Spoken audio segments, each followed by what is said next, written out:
ஆண் ஜாதகம் இருக்கு, திருமணம் பண்ணுறதுக்காக வராங்க. அவங்களுக்கு வந்து கேட்பாங்க, எங்க எந்த பக்கம் இருந்து பொண்ணு அமையும், சொந்தத்தில் அமையுமா பிரத்தியில் அமையுமா அப்படின்னு கேட்பாங்க. அதுக்கு நீங்கள் எல்லாரும் சொல்லிட்டு இருப்பீங்க. நான் என்ன சொல்கிறேன்னா, அந்த ஆண் ஜாதகம் என்ன ராசியில் இருக்கு, ராசி லக்னம் இல்லை, ராசியை பாருங்க. அந்த ராசி 1ன்னு வச்சுக்கோங்க.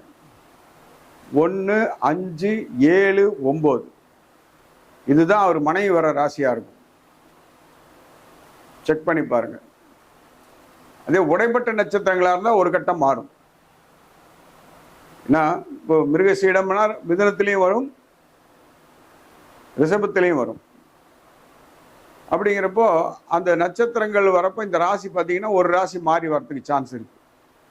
ஆனால் இந்த 1, 5, 7, 9 கண்டிப்பாக மனைவியோட ராசியாக அமையும். இதை 100% சொல்லலாம். அதே மாதிரி ஒருத்தர் இப்போ ஜாதகம் பார்க்க வராரு, அவருக்கு வந்து அவருக்கு குழந்தை முதல் குழந்தையோட நட்சத்திரம் என்ன, பிறந்த நட்சத்திரம் அப்படிங்கிறத நீங்க பார்க்கலாம். அவர் என்ன நட்சத்திரத்தில் பிறந்திருக்காரோ நட்சத்திரம் இது. அதாவது ஒருத்தருக்கு வந்து மனைவி என்ன ராசியில் அமையும், எனக்கு தெரிஞ்சா ஈஸியா பொருத்தம் பார்க்கறதுக்கு சௌரியமா இருக்கும்.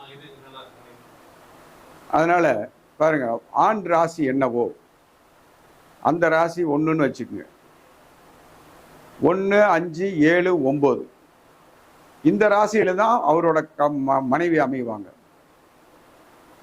இது ஆண் ஜாதகத்தை தான் பார்க்கணும். ஏன்னா ஆண் தான் எல்லாத்துக்கும் முக்கியம். கர்மகாரகன் சனி ஆள்பவர் அவர் தான். அதே வந்து அந்த 1, 5, 7, 9ல வரல, அப்படி ஒரு ராசி மாறி வருது அப்படின்னா அந்த ராசியில உடைப்பட்ட நட்சத்திரம் இருக்கும். அதையும் பார்த்துக்குங்க.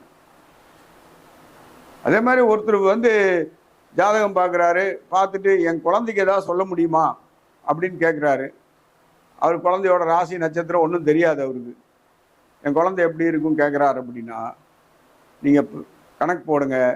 அவர் பிறந்த நட்சத்திரத்துக்கு 1ன்னு வச்சுட்டிங்கன்னா 1, 5, 9ல் தான் முதல் குழந்தை பிறந்திருப்பார். அந்த சாரத்தில் தான் இருக்கும். இப்போ வந்து அவர் பிறந்த நட்சத்திரம் கேதுவோட நட்சத்திரம்னா பாருங்க, அவர் கேதுல அஸ்வினியில பிறந்திருக்காரு, இல்லை அஸ்வினி மகம் மூலத்தில் பிறந்திருக்காரு அப்படின்னா அங்கிருந்து 5வது சாரம் கேது, சுக்கிரன், சூரியன், சந்திரன், செவ்வாய். செவ்வாய் சாரத்திலேயோ கேது சாரத்திலேயோ 9வதுங்கிறப்போ புதன் சாரம். இந்த 3 சாரத்துக்குள்ளதான் அவரோட முதல் குழந்தை பிறந்திருக்கும். அதை வச்சு நீங்க சொல்லிடலாம், சரி இந்த இந்த நட்சத்திரமா இருக்கும். அப்போ இந்த நட்சத்திரங்கிறப்போ இன்னைக்கு இந்த கேதுவோட நிலை என்ன இருக்கு கோச்சாரத்தில் அப்படிங்கிறத வச்சு அவங்க குழந்தைக்கு சொல்லிடலாம். அதே மாதிரி நான் எல்லாத்துக்குமே நான் சொல்றது என்னன்னா, நான் ஃபாலோ பண்ணக்கூடிய சமாச்சாரம், ஆண் குழந்தையா இருந்தா +2 முடிக்க வரைக்கும் அந்த ஜாதகத்துக்கு என்ன படிக்கலாம்னு மட்டும் சொல்லுங்க. அந்த ஜாதகத்தை வச்சு அப்பாவுக்கு எப்படி இருக்கும் தாத்தாவுக்கு எப்படி இருக்குன்னு சொல்லாதீங்க. தப்பா சொல்லிட்டீங்கன்னா அந்த குழந்தை மேல இருக்க பாசம் போயிடும். அதே மாதிரி பெண் குழந்தையா இருந்தா அந்த பெண் குழந்தை வயசுக்கு வர வரைக்கும் இதை ஃபாலோ பண்ணுங்க. குழந்தைங்க பெருசாகிடுச்சுன்னா அப்புறம் பாசம் குறையாது, யார் என்ன சொன்னாலும்.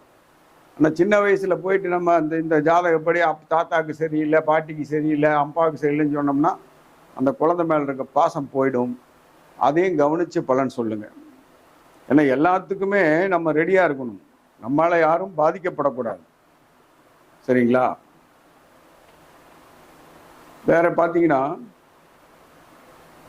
ஒரு ஜாதகம் வந்துடுது, வந்தோடனே நான் அந்த ஜாதகம் உசுரோட இருக்கா இல்லையா எப்படி கண்டுபிடிக்கிறது?